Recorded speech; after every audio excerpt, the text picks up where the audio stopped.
सभी को प्रणाम। आज हम कामदेव की पत्नी रति के विषय में चर्चा करेंगे। रति का जन्म दक्ष के पसीने की एक बूंद के कारण हुआ था। एक पौराणिक कथा के अनुसार जब काम के देवता कामदेव ने दक्ष पर काम भावना को उजागर करने का बाण छोड़ा, तब दक्ष का सामना अचानक सुंदरी संध्या से हुआ। संध्या भगवान ब्रह्मा की पुत्री थी, जिन्हें समस्त सुंदरियों में सबसे सुंदर माना जाता था। उनकी सुंदरता देखते ही दक्ष का मन विचलित हुआ और वह उनकी ओर मोहित हो उठे। इसी दौरान उनके शरीर से पसीने की एक बूंद गिरी, जिसने भूमि देवी को स्पर्श किया। इसके बाद ही हुआ प्रेम और काम की देवी रति का जन्म। पुराणों के अनुसार रति देवी का रूप बेहद आकर्षक है। वे तन से सुंदर हैं, आकर्षक हैं और शस्त्र पकड़े घोड़े पर सवार हैं।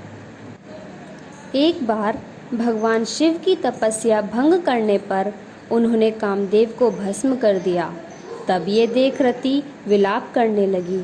तब भगवान शिव ने कामदेव के पुनः भगवान कृष्ण के पुत्र रूप में धरती पर जन्म लेने एवं रति के उनसे पुनः विवाह का वर दिया। भगवान शिव के कहे अनुसार भगवान श्री कृष्ण और माता रुक्मणी के यहाँ प्रद्युम्न नाम का पुत्र का जन्म हुआ, जो कि कामदेव का ही अवतार था। कहते हैं कि श्री कृष्ण से दुश्मनी के चलते राक्षस शंबरासुर युवराज प्रद्युम्न का अपहरण करके ले गया और उसे समुद्र में फेंक आया। उस शिशु को एक मछली ने निगल लिया और वो मछली मछुआरों द्वारा पकड़ी जाने के बाद शंबरासुर के रसोई घर में ही पहुंच गई। तब रति रसोई में काम करने वाली मायावती नाम की एक स्त्री का रूप धारण करके रसोई घर में पहुंच गई। वहां आई मछली को उसने ही काटा और उसमें से निकले बच्चे को माँ के समान पाला पोसा।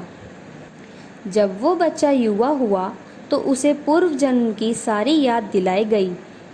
इतना ही नहीं, सारी कलाएं भी सिखाई गई।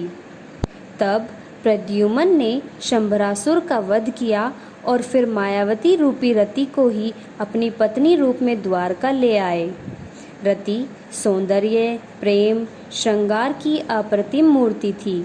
उनका मनमोहक व्यक्तित्व हजारों अप्सराओं से बढ़कर था। धन्यवाद।